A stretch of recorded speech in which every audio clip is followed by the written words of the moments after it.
Welcome back to MSI 2023 here in London, England. Yesterday we got a great set of games and introduction to the event as Group B entered the stage, and today Group A is getting ready. As you can see, the players gathering in Copper Box Arena and fans also coming back to cheer for their favorite teams.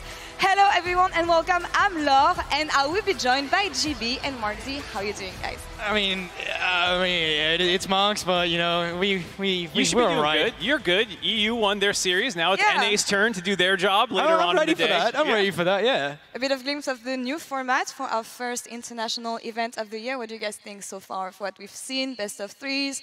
Honestly, I want more of what we saw yesterday because there is the fiestas where as an analyst you can't really break much down, but you can sit back, have a montage of all the plays that happens, but then you also get some of those afterwards as well where it is, so these cool things happen. So I thought it was a really good mixture of both and absolutely love the best of three so far. I also like the fact that you got to see teams, if they had a risky game one, bounce back from it. DFM having a much better showing in game two. For G2, after a very scary first game, the fact that they could then show like, no, we are actually much better than Loud. That should have been lost that first game. That game one should have been a 3-game series, but they recovered it. I was a bit of heart attacks being an LEC fan, of course, but if we can talk about G2 yesterday, they defied expectations. How if so? I may, in the sense that they didn't lose against Loud, and I remember G2 at the end of LEC playoffs, we didn't see much from them. They were not the G2 we expected them to be. So coming at MSI today, especially knowing that there were some nerves on some players, looking at the beginning of the first game, I was like, I don't know what we're here for, GB. Yeah, I mean, they sure came into this tournament with a bit of a letdown from how the playoffs had gone in the spring season, so they had to go through in a redemption arc. Did they redeem themselves in the first game? No, not really, I'll be honest, but the fact that they came back was really the defy of that series, and then the second game, they got to show that, hey, we can stomp it, and that's also what a best of three brings out. I thought you were going to say they were defying a lot of the fan expectations by coming in as the second seed, because... the second seed, fourth place team in playoff, that's the EU way. Over in North America, I was gleefully watching Reddit melt down as they thought that Mad Lions was going to somehow luck their way here. Fortunately, Mad Lions proved it, and I thought that was the defying expectations. Yeah, I remember you texting me as well. Well, are they actually good? Are they bad? Like, what's actually the deal over there right now? But yeah. All right, so who else defied or is going to defy expectation, Mark? I feel like, obviously, I have to lean in for my own region here with North America. Golden Guardians, if you weren't following them, they were power ranked 8th, kind of heading into the split, and they had a message for all the haters. It was this. They then actually, what is that, Mark? I can't repeat that, but you can fill in the blanks on your own in Twitch chat if you want. But yeah, that was the kind of start for their season. Then they actually backed that up. They went on some pretty big win streaks and then had an incredible showing in the playoffs and the finals kind of weekend where they were able to take down a bunch of teams they were not expected to beat. Yeah, I think just going from the regular season into them like 3-0ing EG, then going up against FlyQuest, elevating their level with each journey they kind of took through that lower bracket too. And also just in general, I think we had players really stepping up. Gory was amazing in the mid lane. I think Huhi was great on the facilitators and really found his footing in the team to put them where they are now. And on an individual level, a lot of players that are kind of journeymen or veterans at this point who had dropped down from their peaks years ago. For Stixxay, 7 years since his last appearance in MSI. Went to be a coach as well and then go back into a play. You know, what a story. Yeah, had to go through the academy system all the way back in. FLICKR, formerly Cloud9, playing on the world semifinal stage and then, you know, kind of having these down years. So it's a really cool team for fans to kind of rally around. Yeah, and first time we'll see the org at an international event. GB, who do you have? Well, I had BLG as well coming into this one, and it's kind of, no, BLG would probably not defy a lot of expectation unless they lose to today's matchup here. LPL, so it's not about today. No, it's not about today. It's about how they got here, okay? It's about the journey so far, and the journey for BLG wasn't easy either. They're kind of middle of the pack, just kind of leading into getting through that playoff spot as well, and was building themselves up towards playoff game after game, series after series, making all the way to here. And I think it's also about the players that they have, right? Because BLG, formerly in the LPL, wasn't afraid of spending a lot of money. But this time around, they kind of came through with a budget roster instead. You know, Shun from IG, who was a bit of a reject. Yagao, after a disappointing semifinals, was kind of dropped from the JDG roster. And then you had Elk from Ultra Prime, who no one had expectations to whatsoever, who's now sneaked himself in to be a top 80 carry in the LPL. And Bin, also the only of course he exists MSI champion returning player here. We'll see what BLG can do, of course. But in addition to some exciting gameplay yesterday, we also got a sneak peek at Broken Blade's future career in modeling.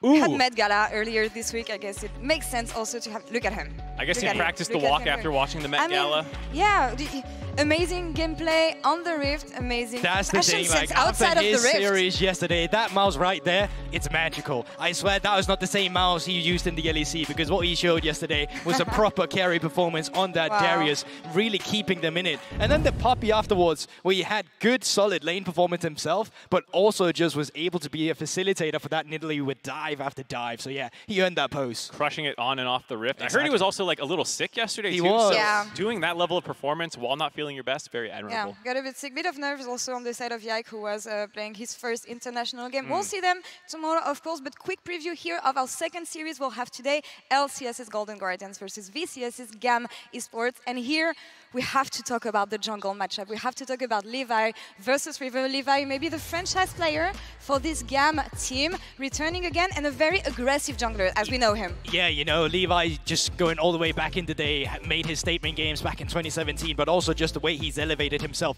He's a very efficient jungler. He likes to stick to the book. When you watch his clears throughout all the playoffs, I think he only went off a full clear one game when he was playing Viego, but he loves to be on a camp respawn as soon as it's there. But his efficiency also makes him a bit predictable in that regard.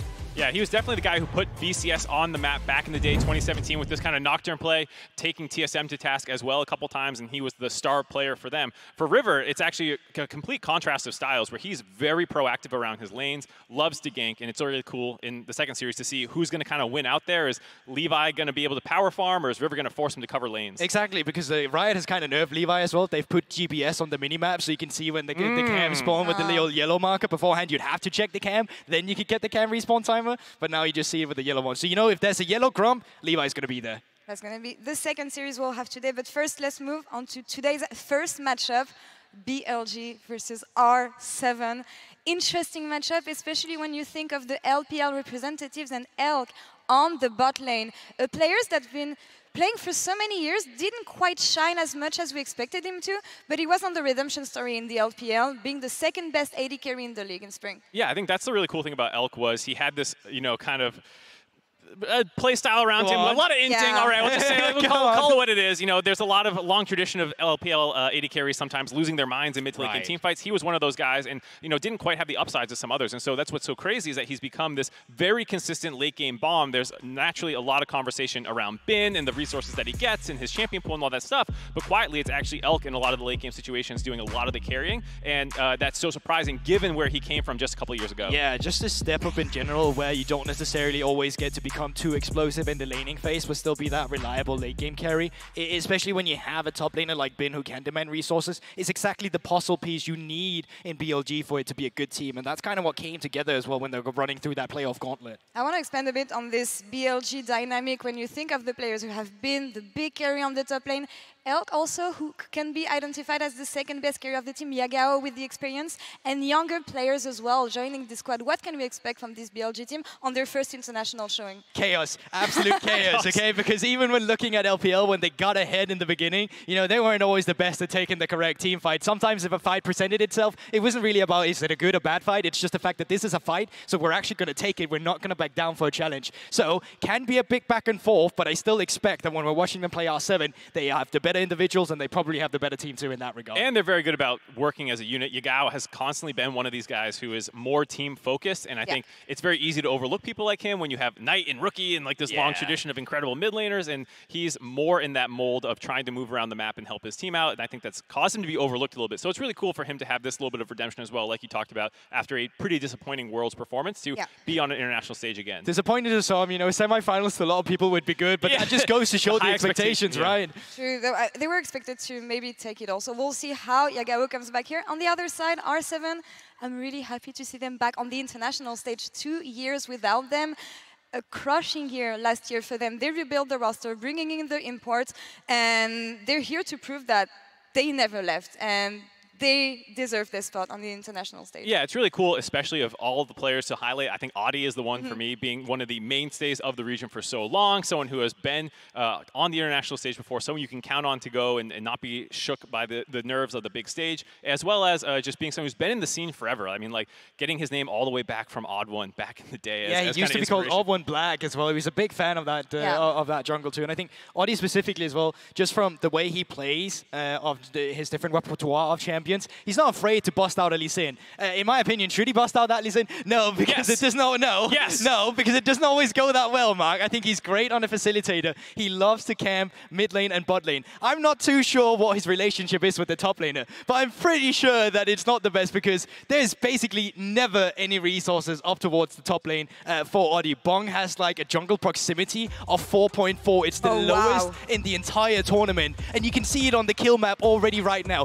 There's a lot of dots on this Summoner's Rift map right now. A lot of them's down towards the bottom side, some of them's in mid lane, and there's barely anyone up towards the top side. There's five whole dots. That's pretty good. Yeah, do you also count the fact that it's saying, you know, all of opening playoffs? This is just not one series, you know. This is the 5 kills over the course of their playoff journey to make it through here at the 14-minute mark. And it's not even just the fact, it's also the fact that, you know, Bong loves to go from top lane down towards and play for the team side. So today's matchup between the top laners, it's going to be skewed a bit. I mean, that's the thing. Do you want to leave top lane as an island, or which lane do you want to focus on the side of R7 here? Well, I think you're probably going to get dragged top lane. Yeah, I was going up there and Shun, and everyone's going to play around Bin, then like you're probably going to have to cover him. You say that, but we'll see. Maybe they'll just leave the lane open. Yeah, that's the thing, right? All right, top lane, we have to address this though, and let's take a moment to hone in on our featured matchup presented by Mercedes-Benz, Bin versus Bong. MSI rookie Bong will take to the stage versus MSI winner Bin in this opening series for our featured matchup, presented by Mercedes-Benz. This is a David versus Goliath story if there ever was any. As a representative of the LPL, Bin will carry the weight on his shoulders of his region's expectations. Nothing short of total domination will be expected from him and his lineup. The R7 top laner carries no such weight. The pressure is on the enemy, and it is up to him to take advantage. Bin and Bong will face off in the top lane as the carry goes up against the tank. Can the unstoppable force move an immovable object? Bin, the reigning MSI champion, taking on top lane for Rainbow 7. How is this going to go here? I want to look up some stuff for this featured matchup by Mercedes-Benz, because we would think that Bong doesn't have any chance here, but stats say otherwise. Yeah, if you go look at the, kills at 14, the CSD, the gold leads, all this stuff for Bong, he's right up there with him. Minus a little bit better in Bin's favor, actually. But yeah, it's going to be a tough matchup for him. I think we're all expecting this to go Bin's way. Yeah, while the numbers may look decent as well, I do think that you can see it on the kill participation. Actually, even then, Bin's actually higher than him. But what they use Bong for is just when you have a little bit of a lead, you move yourself down towards the rest of the team. We will never send anything top. You have to come back bot. But you look at the jungle proximity. Bin, yes, he needs the jungler around him. He'll int without it, whereas Bong is just this incredible player who doesn't need any help. He can play without the jungler, still have a better KDA, actually. I think this is heavily Bong favored. Oh, so what's your prediction for today's game? 2-0 BLG. Oh, okay. Wow, okay, it's the bot lane. It's not the top lane. Predictions, and especially, I mean, you think of Bin over the years, being a European fan and an LEC fan, of course, he hurt us. He hurt us bad. I remember the GP battle. I remember the pentakill on Fiora, and here, GB, it's a nightmare as an LEC fan. This is great. I love seeing this because this is just good League of Legends. You know, the barrel as well, that's an overextension getting punished. That is valuable lessons for you not to overchase enemy gangplanks if we get to that one. But if you are pentakill, you know, also goes to show that he's got them hands. Yeah, I gotta say, for Bin, we're memeing it up, but he's actually one of the best players in the world at this point in the top lane. Being able to make international runs on multiple different teams at this point, the fact that you did it with Suning, do it with RNG, now you're doing it again here with BLG, the only member of that RNG squad returning. he makes plays like that happen. Painful as it is for the European fans, traumatizing to rewatch, but he is an incredible player and one of the people to keep your eyes on this entire tournament, not just today. Yeah, absolutely, most definitely. I think as well, Bong, it's not so much going to be can I beat Bin, it's can I mitigate the pressure and hold it. That's the big question mark. That's how he defies expectations. And especially Bin coming in angry here as the MSI champion, the only returning MSI champion. But that's all for us here on the desk. BLG versus R7 starts right now.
Two more teams to make their MSI debut.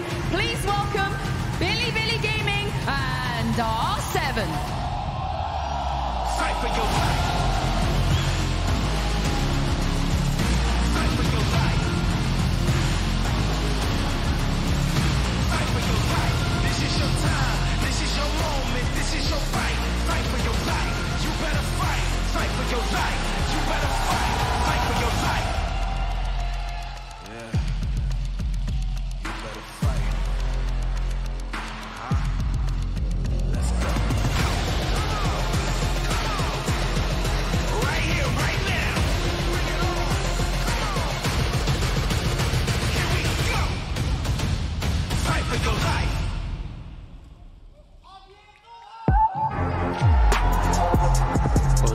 我觉得去年我是在 RNG 夺的冠，我觉得去年我的4个队友可以说是带着我，然后去赢得冠军。我觉得今年和去年最大的区别就是，今年我要带着我的4个队友去拿到冠军，所以比去年更加的艰难，然后我觉得会更加有趣。 저희가 이번 그룹인 스테이지에서 가장 강력한 BLG를 상대하는데 이긴다는 거는 좀 무리인 것 같고 그래도 쉽게는 지지 않겠다는 경기력을 보여주고 싶습니다.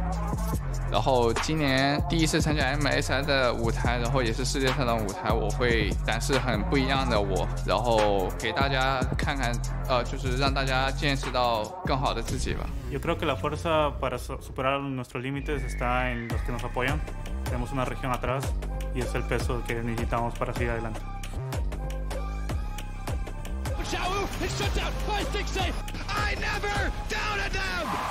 Well, I haven't been back to an international stage since 2016. Yeah, it's kind of crazy that I'm here in 2023 and I made it back. The main thing that sparked my comeback was just that I never give up on myself. Em nghĩ điều quan trọng nhất mà em đã học được trong cái trò chơi này thì đó là bản thân mình tốt là chưa đủ, mình còn phải khiến người khác tốt hơn nữa. As long as like we take care of Levi, there's gonna be a jungle gap. Chúng tôi đã có sự chuẩn bị để cho khán giả thế giới biết được VCS là 2-0 dành cho game. To London, to the caster desk here for day number 2 of MSI 2023 and Munchables. And for the first time on the international stage, I'm joined by Dagda. The Daggerwall cast is here. I'm so excited to be here, man, especially that we get to cast an LPL team to start it off once more. It's a nice little reunion, but I am very excited to see what BLG are bringing to the table, especially as kind of Elk pointed out, new to the international stage, you're looking towards Shun, new to the international stage. I want to see what these guys have to offer. Yeah, definitely. And I mean, BLG as an organization, new to the international stage. I think a lot of people coming in saying, you know, BLG are the favorite today, and I think that's a fair statement to make. But R7, in terms of organizational representation, they've been to internationals before. BLG, this is their first time ever as an organization. But straight off of the bat, we've got a Draven ban pulled on in, and that's not surprising when you see Seo on the other side. Yeah, I'm curious to see exactly what the bans are going to be against BLG though, because we saw the Nidalee come out yesterday. We know Shun is a big Kindred player, a lot of respect given to his Kindred over in the LPL. The Nidalee as well has always been something that he's had in his wheelhouse, so I'm curious to see if we do get these more carry-oriented junglers coming out for him. We'll have to see where the jungle pool goes. I do just want to hit on that Draven ban once again. The R7 were responsible for all but one Draven bans in the entire year of the LLA so far. Seo draws Draven bans. It's as simple as that. But the Kindred taken away from Shun. Like you said, the carry junglers. Nidalee still open, and we saw it yesterday. That Nautilus could be mid lane. It's spreading much, it's spreading. I think FLICKR ended up playing it like immediately after the G2 game yesterday in solo queue as well. So curious to see if Yagao has it in the back pocket as well to put into the mid lane. Although, looks like it will be immediately as the Lucian Nami slammed in response to the Zyra Khan. Yeah, they're saying you want a strong 2v2. Well, we've got one as well. Bit of fish food down to the bottom lane there from On and Elk. And R7 going to go for their jungler. By the looks of things, the Wukong fairly standard on the side of R7. To be honest, fairly standard on both sides, except for that Nautilus. He's definitely either going mid lane. We could see it jungle too. Apparently, whisperings are that Nautilus jungle could be a thing. Yeah, I mean, I think it was actually Movistar who played it. Yeah, Audi was actually the one who played it in the jungle, so kind of a bit of a pick away there from him as well. So maybe.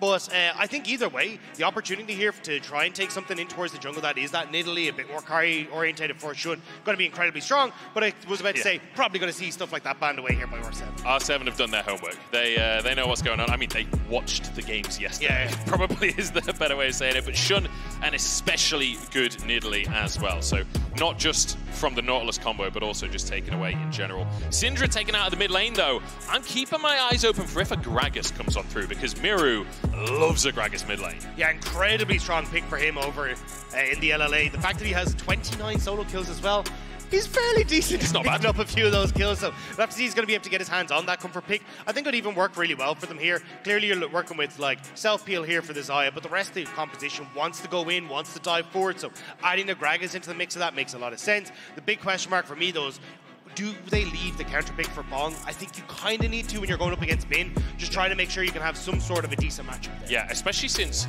both of these players have exceptionally low jungle proximity. Like, you anticipate that Bin versus Bong as a matchup is essentially going to be a cage match. It's that old school top lane island. Especially since you haven't given the Jax ban over here. Like, Bin can still take that up. It's his most played throughout the split. He's been an absolute monster on it. You've even seen him bring out things like the Gwen as well, where he can be that carry performer. And there you go, Munch, the Gragas pick. Now it's a question of what do BLG want to respond with. And the nice thing about that Gragas as well is it's a flex. It could go mid lane. It could be taken top by Bong as well. But it also, if it does go top, does well into Bin's Jax. That's kind of his signature up in that top lane. We'll have to see exactly how they want to try and go for this. I'd be surprised if the Lee Sin pick is if this Nautilus is going mid. As we talked about, you kind of want a carry performer from the jungle to work in tow with that, but we'll have to see. It is actually going to be the Lee Sin, okay? I'm surprised. I did think that they were actually going to take something a bit more damage focused, like a Viego even, to see if they could try and get that carry jungler snowball. Yeah, I do have a bit of a concern about the lack of AP on the side of BLG. If you lock in the Cassante here for the top lane, you've got an AD jungle, and yes, you've got the Nautilus, but realistically, how much AP damage is Nautilus really bringing to the table? I mean, this is a competition for BLG where you need to slam the win home early. Like, if you let this game go late, you just don't really have enough damage to follow through. And as you rightly pointed out, the lack of AP damage is going to be a big one. Bong even going to be able to take a really good matchup into the Cassante here if he goes for that Olaf. And I love it. I mean, just a go forward button for more 7 and trying to take that fight. Yeah, definitely can go on forwards, charging for the fray. And I love that we're taking these aggressive matchups on the side of R7. They said it on the desk. R7 come from a region where fighting is everything, and they want to take it to BLG in game 1.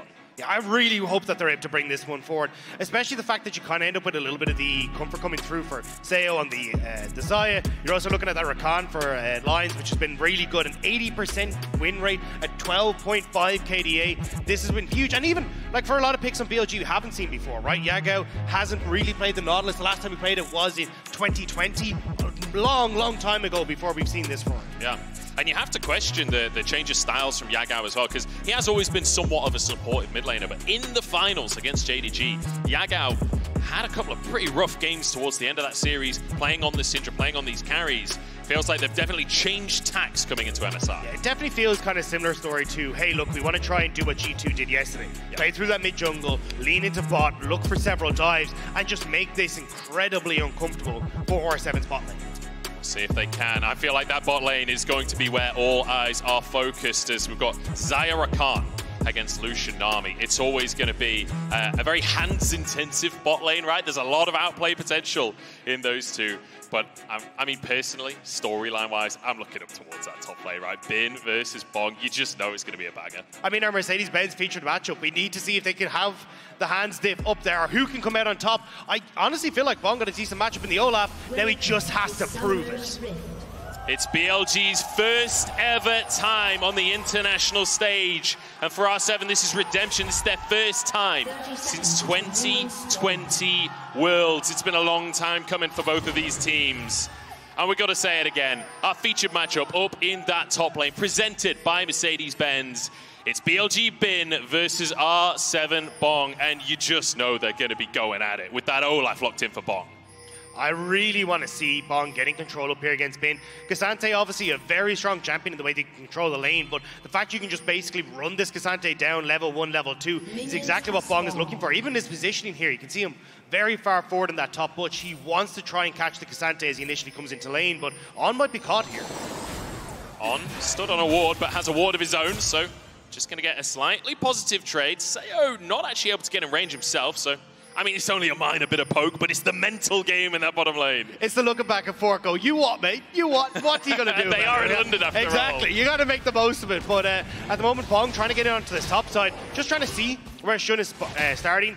Doesn't quite spot the jungler, but will not even actually get a ward down to make sure they can see where Shun is going to start. So no real information going across just yet, apart from that ward that you can see for R7 on towards the Raptors.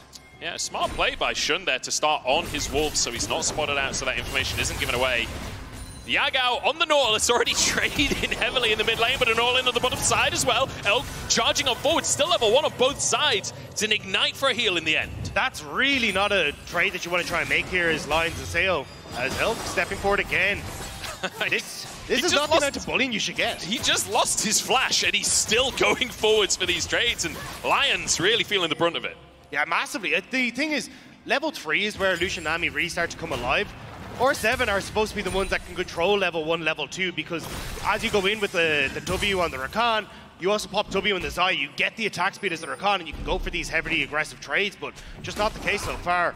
And now, with those summoner spells burnt, I'll be curious to see exactly what the game plan is in that bot lane. I actually didn't spot that Elk had to flash in that though as well. Speaking of the bot lane, Oddie moving over towards that quadrant of the map. And Shun in the vicinity. Oddie might actually go just towards those crooks to try and contest Shun himself. But it looks like he wants the lane. Dagda, he wants a gank here. Elk could be the target as Lions already very chunked out. Oddie going in. Elk no flash, but I don't think he's really worried about that one.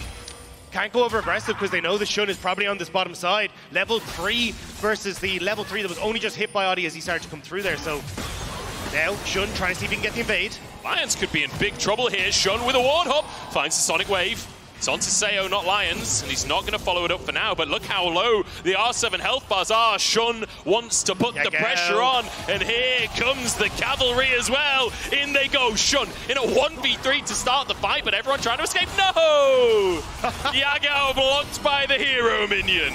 Okay, look, it's a relatively new pick in the mid lane, Yagao. We'll give you one, but still, really nice job by BLG and a massive wave that's about to be lost towards Sayo.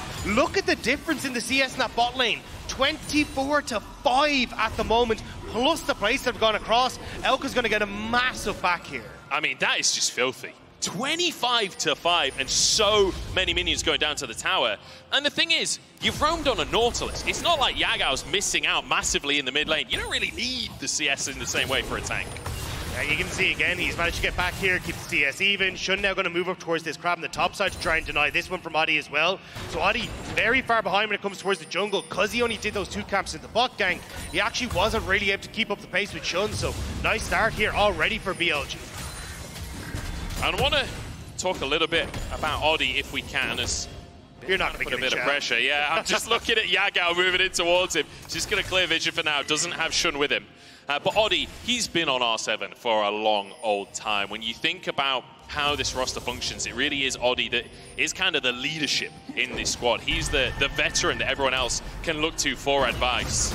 And now making it back to the international stage once again. It feels good to see him sat there on the stage here in London. And a lot of that has been, hey, we're going to try and get this control over mid, get this control on bot, make sure we're keeping Seon lines in a good spot, and then we can actually use Miru, who's been able to get a lot of control in the LLA in that mid lane as that late game damage dealer, but not really working out for them so far with the early plays BLG have managed to make down towards that bot lane.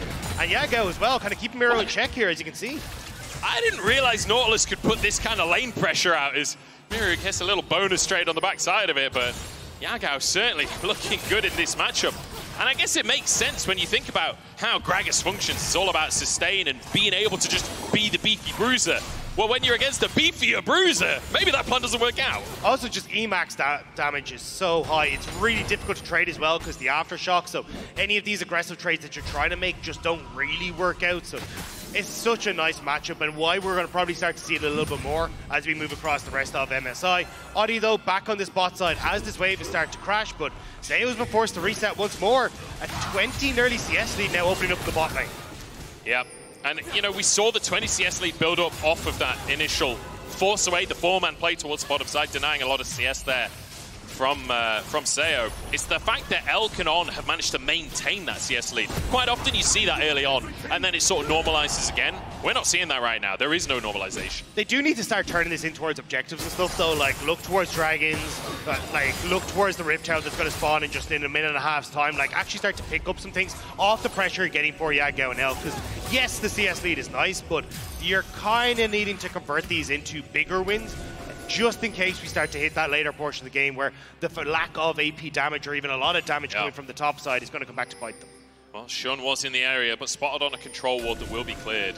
And you can see the value of this Nautilus as well in just the sheer wave clear that Yagao has. Just push and move, reminiscent of what Du and Bree brought to the table, to the international stage back in 2019. Kind of poetic yesterday that we saw G2 being the ones to bring the Nautilus mid after what Nautilus mid did to them in the finals. Elk taking a heavy chunk there, but it's Seo that keeps on getting the worst of these trades. Shun, though, still on Dragon. You can see Oddie starting to move over. They want to maybe look to contest this, but you don't really have the control on bot side or even the control in mid, so Shun just going to start to heal up. Maybe a little bit nervous as he knows that Oddie's coming into the area. Yagao's here to protect, though. I don't blame him for being a bit nervous.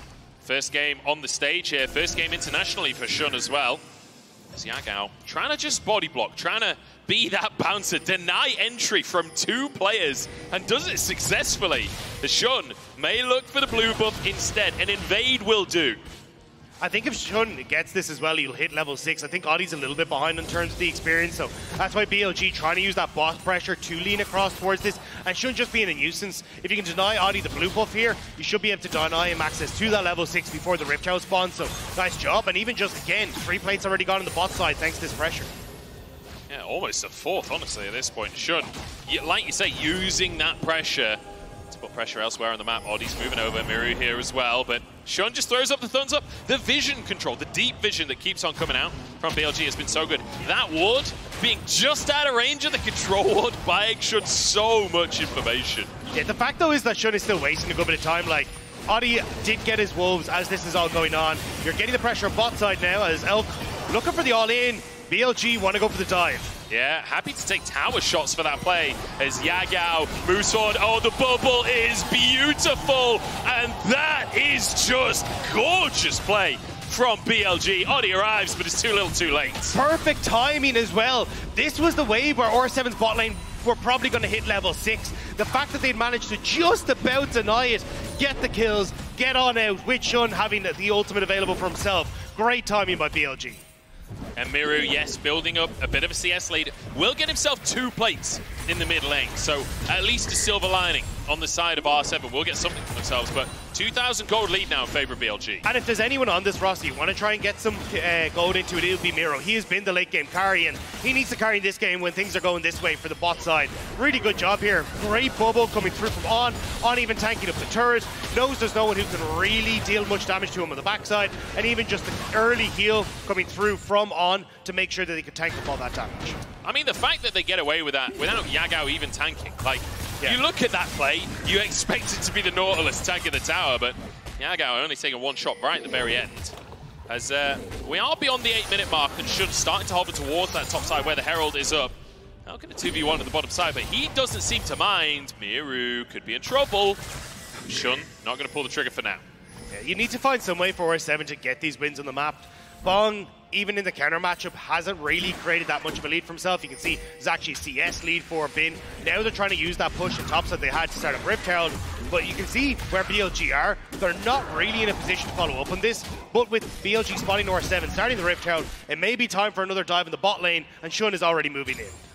Yeah, I mean, Sayo just cannot catch a break. The CS lead is absurd. The amount of plates Elk is getting level 5. is absurd. And now Shun wants to go for another dive. Kicked into the wave.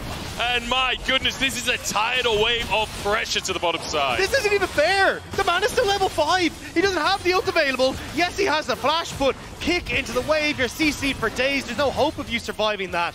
Really nice stuff from BLG, but heartbreaking for the LLA representative. I mean, before 11 minutes, they've taken the bot lane tower. This is brutal. Bin and Bong in a 1v1, and it's Gigabin in the top side to find his solo kill. Bin finding the advantage in the counter matchup as well. This was the matchup to keep our eyes on. We're hoping Bong might have been able to get some advantages, but it is not going to be the case. Shun now, just spot audience line starting to move over here, on the way, trying to contest this dragon. I don't know if you want to take this R7. I feel like we started off with a fairly slow kickoff to this game, but BLG have started to turn it on, right? Kills in the bottom side, a 1v1 from Bin in the top lane as well, who, we've been talking about bot lane plays, Bin's almost taken 4 by himself. It's a bit of a diffy bunch, I'm not gonna lie. This game could definitely be going better for R7, but of course, like, it is BLG, the second seed coming through from one of the top regions of the world.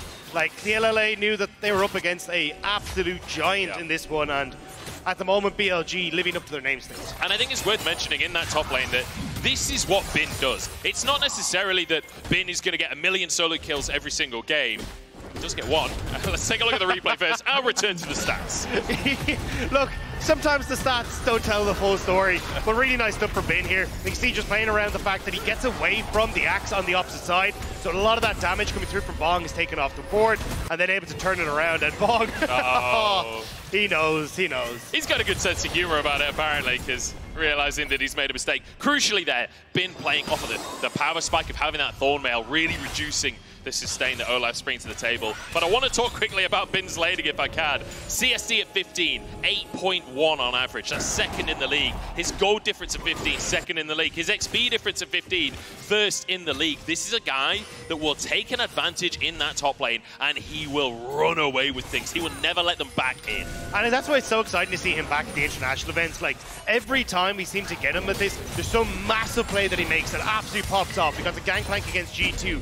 The first ever pentakill in a World Finals was by Bin as well, and even the Cassante, what is supposed to be a bit of a tank hybrid, showing up big here against R7.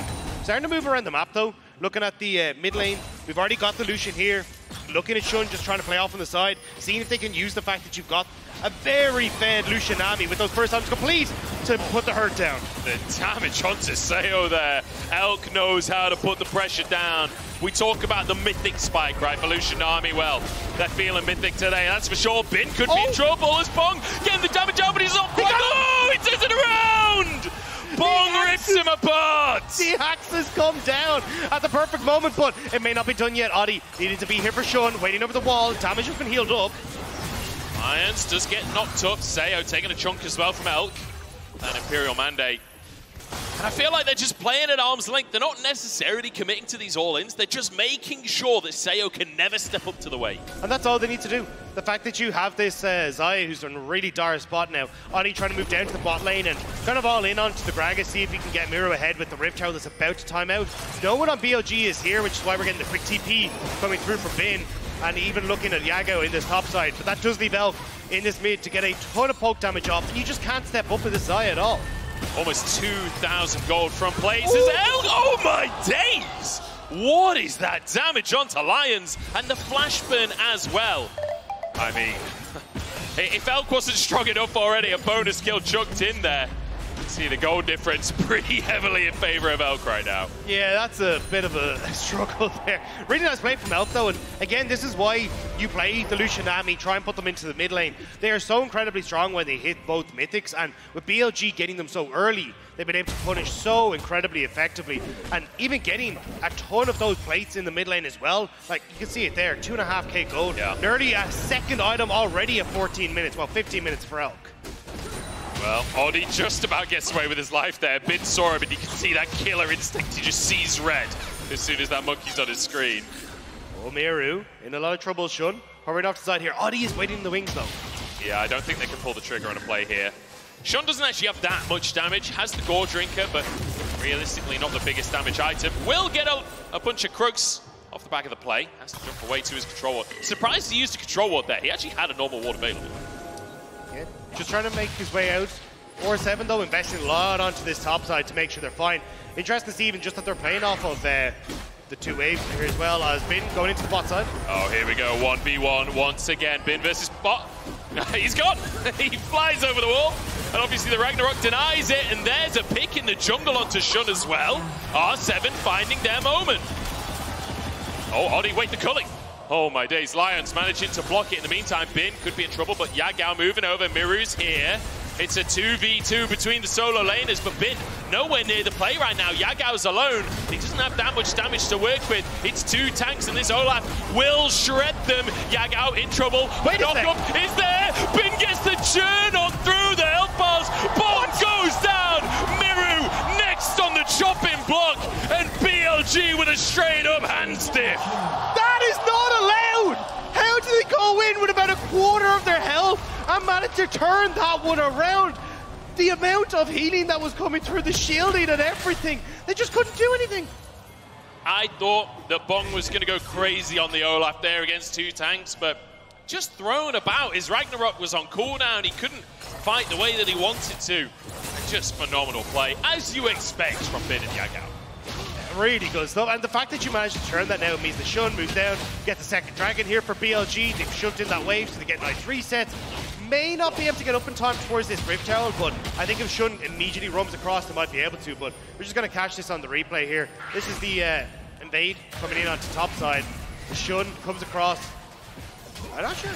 This is a bold invade. Yeah, I was going to say, this is not exactly where you want to be, Shun. The fact they managed to pick him off is just kind of a little bit overconfident, I will say. And then Oddie trying to see if he can get the culling down to try and turn around, but it's not quite enough. Yeah, then obviously the 2v2 in the bottom side, exceptionally close, and it looks fantastic. Oh, hang on, we're going back to live because Miru's already gone down. Oddie next on the chopping block. The tidal wave is perfect once again, and Sayo, you're going nowhere on this one. Elk with the chase down. Bong next. Look at the damage out from Elk. That is obscene. That was absolutely disgusting, and now BLG, they just get to push in mid. There's absolutely no way that R7 can try and fight back against this, and once more, Rift Tower is going to be started up by Shun, so now instead of looking for tier 2s a lot of the times with this Rift Tower, they can maybe crack up the base. Wait, what? He's CC immune, he's going for the 1v3 play, but I'm not sure he's got the damage to pull that one off. Elk finishes the job. In fact, Yagao getting the kill hit. Yagao's got 4 kills on Nautilus, by the way. What a lad. I am loving the fact that we're getting to see this Nautilus more and more. Even though we don't have the regular setup that we expect, it's still looking great. I just want to mention Bin in the interview before this game saying, you know, this tournament, I've got to come in and I've got to be the carry. Last time I got carried by my team, this time I'm carrying my team. Well, not today, Bin, because look at Yagao right now. Yeah, I mean, picking up the double kill bot, 1 more for himself, 10 stacks on the Dark Seal as well. So Nautilus actually churning out a good chunk of damage, and now with the Rift out in tow, you can just keep so much pressure for R7. Bin on the bot side, can he 1v2? We already had the 2v2 at play, but I don't know, Miru doesn't quite have the Service Embrace completed, but no magic resistance to Bin. I don't know if you fully want to take this fight. Yeah, I don't know. I guess it would depend on how good the all-out is, but it doesn't look like Miru is going to step into a position where that's really an option for Bin. And you can see heavy focus towards the top side now for BLG. Everybody moving over there. Bin with the teleport available. And out goes Sayo once again. The culling just shredding R7's bot lane. Nearly gets to tier 2 in the mid lane off the back of it. It's just the immediate, I'm sorry, I'm just going to back away from here. Yeah. You can have the tower, you can have whatever you want, just leave me alone. And then with that, well, you already won mid, so you just get to push in top. Bong is on his own because Lion's already invested onto that bottom side to try and help out the push from Miru. So there's not a huge amount you can do. At least having the Ravenous Hydra now completed means he's getting a decent amount of wave clear, but it's still BLG controlling the map. So the mid tier 2 taken, and now you see Elk on move up to his top side. Herald in play, and this should be a top tier 2 as well. But Elk not staying to commit. He's going to go for the mid wave instead. Not even needed, as the rest of BLG will deal with the tower. And this is just top side domination from BLG as Baron spawns onto the map. And at this stage, it's kind of everything the BLG want. You got a 11,000 gold lead. Or 7 trying to move in, but I don't know if they want to try and take this fight. BLG considering it, but they've been on the bot side. They don't want to invest that TP, and what they will just back away. I feel like it's worth mentioning, because we've not talked about the actual gold difference right now. It's 10,000 in favor of BLG at the 20-minute mark. That's 500 gold a minute that they're building up for themselves ahead of R7. Couple of wards drop down in the Baron area as resets come on through. I think it was only supposed to be one ward. Those dropped down in that Baron area. I think one went a bit short, but yeah. I wasn't going to say it. I wasn't going to call him out like that. You know, I like, salt wound. It's all good. Yeah, tough one so far for R7, it has to be said. But hey, what a debut for BLG. Remember, this is their first game internationally ever as an organization. And we keep talking about Bin returning to MSI to try and defend his trophy. He won MSI on RNG last year, but he's not the only one, because the coach as well, Tabe, joined this team halfway through the split and kind of turned the fortunes around for BLG, it has to be said. Managing to make it all the way to finals, managing to make it to MSI. He was the coach on RNG last year. He was the coach alongside Bin that took that trophy. Now let's see what BLG can try and achieve coming into MSI, second team for the LPL. I mean, R7 trying their damnedest here. One of the organizations with a very storied history with 14 championships to their name. But at the moment, looks like BLG is just a step a bit too far for them. I have to see as Miru got to be jumped on. Well, Elk certainly has the damage to finish this one off, and Yagao flashes for the hook. Lions in a little too late. To demolish proc. Actually, BLG backing away, not wanting to tank the tower, waiting for that minion wave to finish the job as Bong just gets a chunk taken out of him. And I feel like Elk has always been an aggressive AD carry. He's giving us a case study on how to play Lucian Nami in this game. I mean, it's just nice to see that Elk has kind of roped himself in a little bit, kind of kept it a little bit easier. Yeah. This is the roped in bit. Yeah, I know. This is tuned down. Because back in the day, this was not the case, but yeah, the Lucian Nami popping the hell off, 5-0-5. I mean, 2 full items nearly ahead of his counterpart. They absolutely destroyed the bot lane with the help from Yagao and Shun. And showing that even with a composition that we said, hey, needs to get ahead in the early game, wants to make sure they close this game out quickly, they are putting their foot down in this. Yeah, I mean, you don't have to worry too much about damage types when you are, 12,000 gold ahead. Yeah. It's, if the enemy kind of forward armor, it makes it a little bit more difficult. Smart. Well, Baron next on the chopping block here, as On goes over to clear away some vision. BLG, a team that not necessarily known for, like we were talking yesterday about... Okay, I'll just go for a ride. We were talking yesterday about PSG and their really immaculate Baron control. BLG are willing to scrap for that Baron control. They don't necessarily need complete vision dominance. They're happy to use that Baron to start a fight. Looks like that's exactly what they're going to do now. This Baron will knock it down particularly quickly with the composition that they have, but they also won't lose a huge amount of health trying to take this Baron as well. You can see the blistering pace that health bar is going down at. Oh, Tidal Wave comes across the enemy team as Yagao moves forward. Seo's there. Elk just shredding Bong right now. Featherstorm already comes on through, but Shun's gone too deep. Perhaps a chance for R7 as they find a pick onto the jungler, but they're answered with their own. And a hook from Yagao sets up for the double. And Elk making R7 look like a deer in headlights. Yagao with another as Bong has given up on the situation. Triple kill comes through for Elk. Miru is the only one to escape, and BLG will return immediately back towards the big purple worm. Again, the ability to just start off these fights and turn over. Everyone apart from Bin has a way to get over the wall, and even he's willing to invest a splash to make that happen. So BLG just able to make the play work. I think it's fair to say that right now, Bilibili are gaming. They are absolutely game. 8-0-6 on Elk, 5-0-7 on Yagao. And you know, we talked about, I said in Champ Select, foolishly, that this Nautilus pick is not a carry pick, that it's not going to be doing that much damage. I mean, he's got 10 stacks on a Dark Seal that's just been turned into a Magi's. I mean, I love the confidence from Yagao, but you can see here, I thought it was a bit of an early wave coming through from On, because it didn't really see with the Fog of War on that Yagao was coming through, but immediately they got the follow-up there, and even though they lose shut at the start of this, the damage from Elk is insane. Like, watch him just pop Audie's health bar here. 1-2 shots, third final come through, and then they're just able to chase these down with the Gale Force. And even Bin, I'm not sure what happened to Bong here. I don't know if he was trying to wait for Seo to get back. It was like, oh, I can blast cone into the base. He was trying to maybe.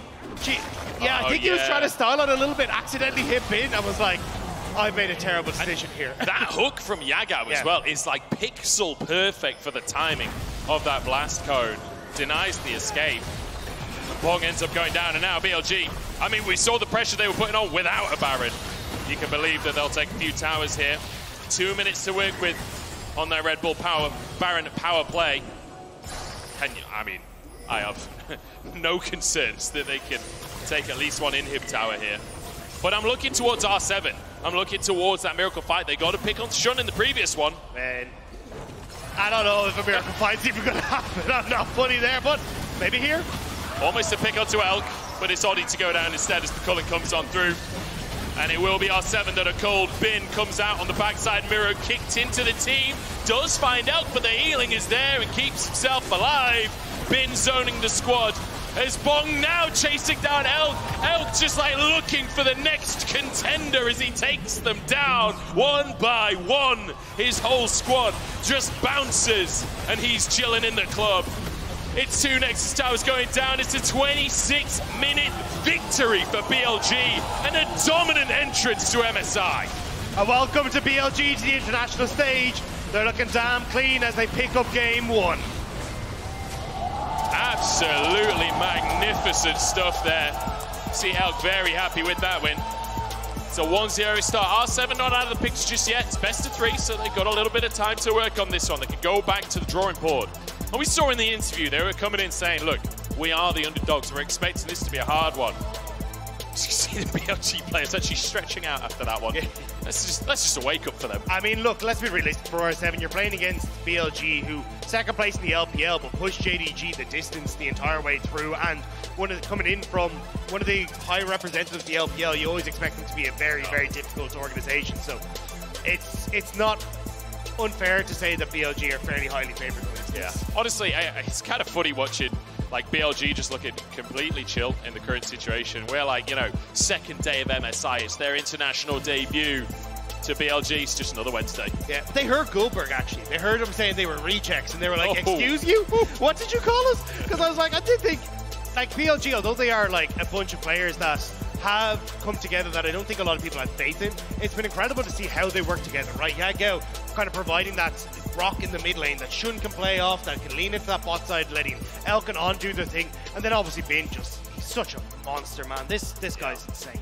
I mean, like Bin, Elk, On, all players from 2020, On, Suning, On WE, 2 of the teams that I absolutely loved. So it feels so good to see them joining forces years later and having international success. Bin, you know, we've seen him have international success. The first ever Worlds pentakill on a Fiora. Fiora's not even meant to team fight, and he manages to get a pentakill with it.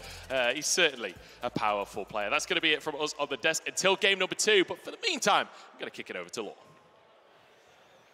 Merci beaucoup, messieurs. Thank you so much. Amazing game on the side of BLG here to kick off their run at MSI 2023. And what a smashing victory that was to be. That was, that's what we classify as a stomp. I believe. Yeah, let's put the words on this. Yeah. Do you have other words for it? No, that's a universal term right there for pretty much everyone watching that game. It was completely in control of BLG all the way, basically from minute 1, it felt like, when they started stacking the bot wave and making all that happen, and didn't really let up from there. Just look at Elk's damage. That is disgusting. Oh, wow. But when you see the PGB like this, you're like, it reminds me of TV shows, be like, hey kids, you're probably wondering how we got here. So let's roll back a bit and talk about BLG and how they built this lead.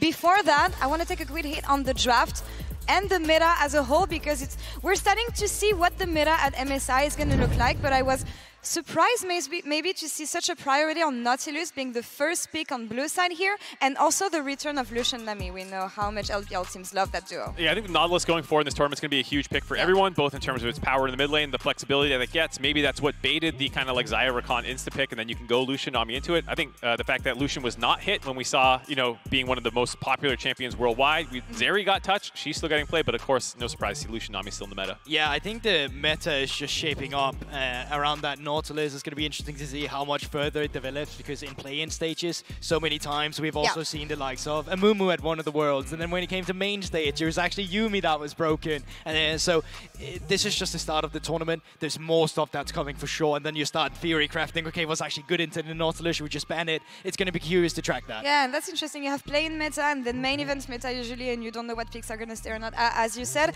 But when you look at Xayah, Rakan, and Lucian Nami, you know exactly how the early game is going to look like. Yeah, that was rough, wasn't it? Yeah, I was gonna say, I don't know if I knew exactly how bad that was gonna get for the side of R7. I mean, God, Elk and On just looked so good on this champion. The back steps as people went in over and over. From the very first minute, when he blew this flash to just win the trade, I was baffled. I thought to myself, what have I just witnessed? They still make it work.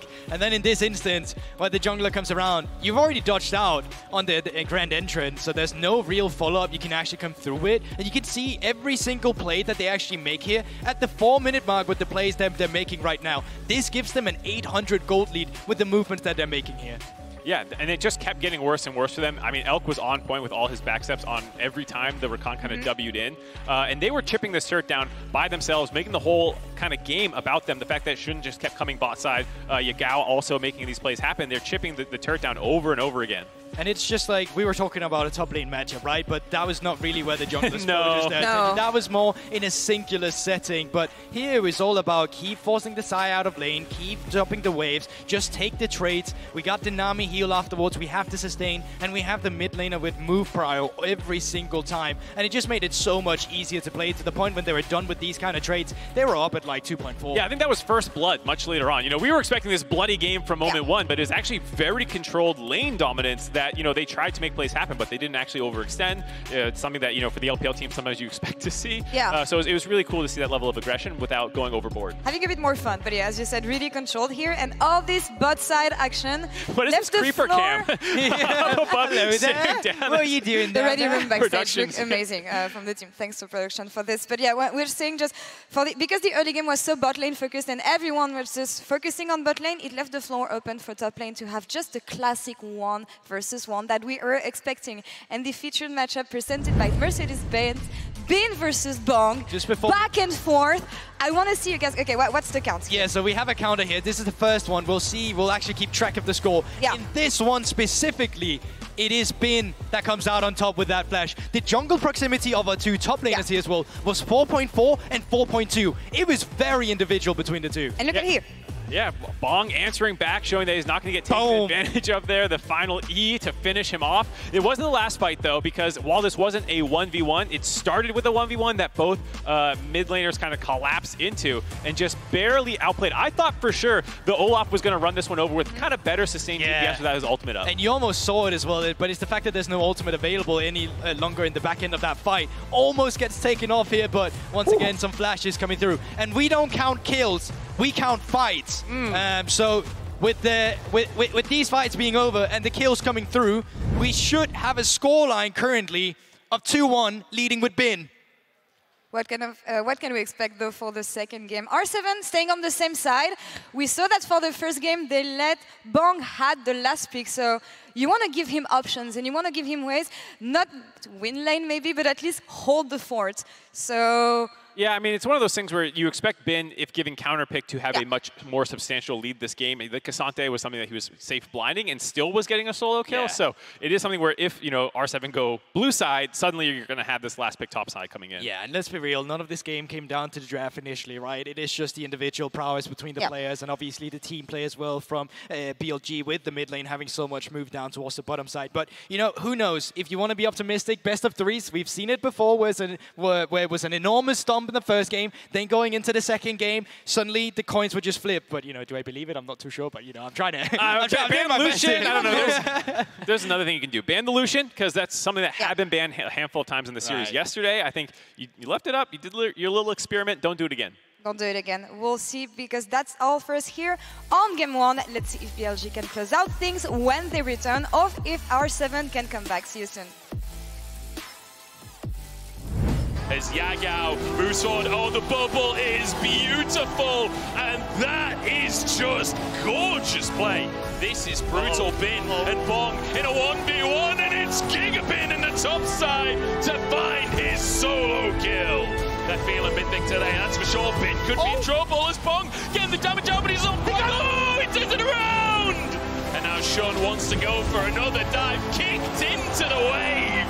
It's a 26-minute victory for BLG and a dominant entrance to MSI.